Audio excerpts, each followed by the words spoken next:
Mengejutkan, Gus Miftah mengundurkan diri dari jabatan Menteri Utusan Khusus Presiden. Mulai hari ini, Gus Miftah telah mengundurkan diri. Lah pernyataan Gus Miftah. Saya memutuskan untuk mengundurkan diri dari tugas saya sebagai utusan khusus Presiden bidang kerukunan beragama dan pembinaan sarana keagamaan.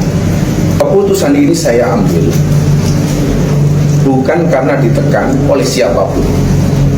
Engkau muliakan siapapun yang kau kehendaki, dan engkau hinakan siapapun yang kau kehendaki. Di tanganmu lah segala kebajikan, sesungguhnya engkau maha kuasa atas segala sesuatu. Hari ini,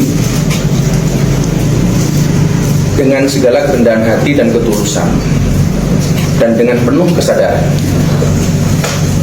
saya ingin sampaikan sebuah keputusan yang telah saya renungkan dengan sangat mendalam. Setelah berdoa, bermuhasabah, dan istikharah, saya memutuskan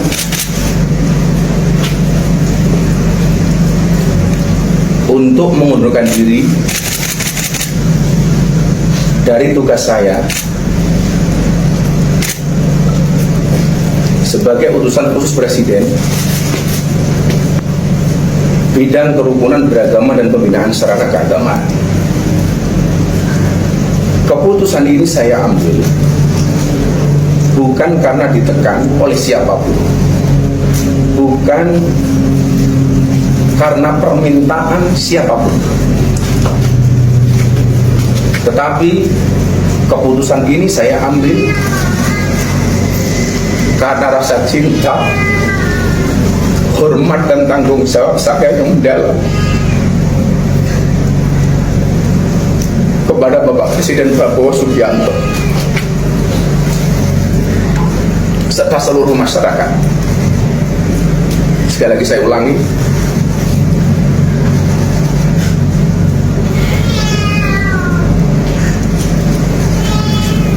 keputusan ini saya ambil bukan karena ditekan oleh siapapun, bukan karena permintaan siapapun, tapi semata-mata keputusan ini saya ambil karena rasa cinta, hormat, dan tanggung jawab saya sangat mendalam kepada Bapak Presiden Prabowo Subianto serta seluruh masyarakat Indonesia. Keputusan ini bukanlah sebuah akhir ataupun langkah mundur,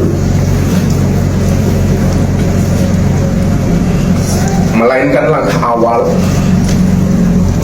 untuk terus berkontribusi kepada bangsa dan negara dengan cara yang lebih luas dan beragam.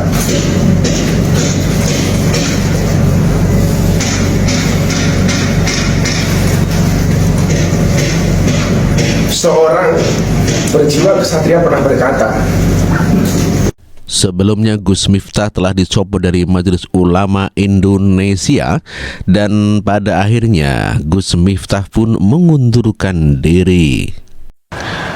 Wakil Ketua Umum Partai Gerindra Budi Satrio Jiwandono memberikan tanggapan terkait pencopotan jabatan Gus Miftah sebagai anggota Majelis Ulama Indonesia. Partai Gerindra tetap menghormati proses yang ada dan menerima keputusan yang sudah diambil. Dan yang tidak baik ya, tentu itu dapat menjadi evaluasi, apalagi namanya pemimpin. Ya, tapi apapun itu kita serahkan ya ke keputusan kalau ada, kita terima sebagai masukan dan kritik yang baik dari masyarakat.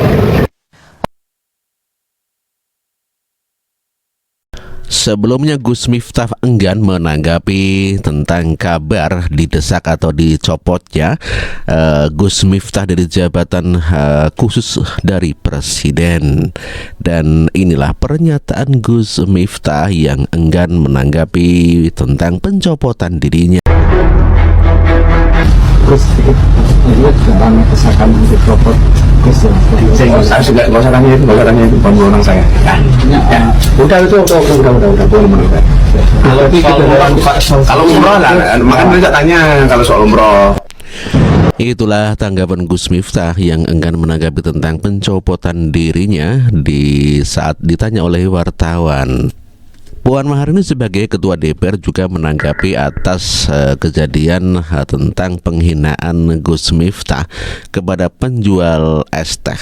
Dan inilah tanggapan Puan Maharani. Wah, itu istana sudah mengatakan bahwa jangan pernah melakukan hal itu, bahkan itu tidak sesuai dengan apa yang disampaikan oleh Bapak Presiden. Jadi marilah kita membangun Indonesia ini dengan saling menghormati, saling menghargai, jangan saling merendahkan. Namun bangunlah Indonesia dengan rasa persaudaraan tanpa saling merendahkan. Wah, itulah tadi pernyataan Puan Maharani yang menyinggung terkait daripada pernyataan Gus Miftah agar tidak merendahkan sebagai sesama anak bangsa. Segini gaji Gus Miftah sebagai utusan khusus Presiden, kini didesak dicopot usai olok penjual es teh. Menguak gaji Miftah Maulana alias Gus Miftah sebagai utusan khusus Presiden yang disorot usai viral mengolok penjual es teh.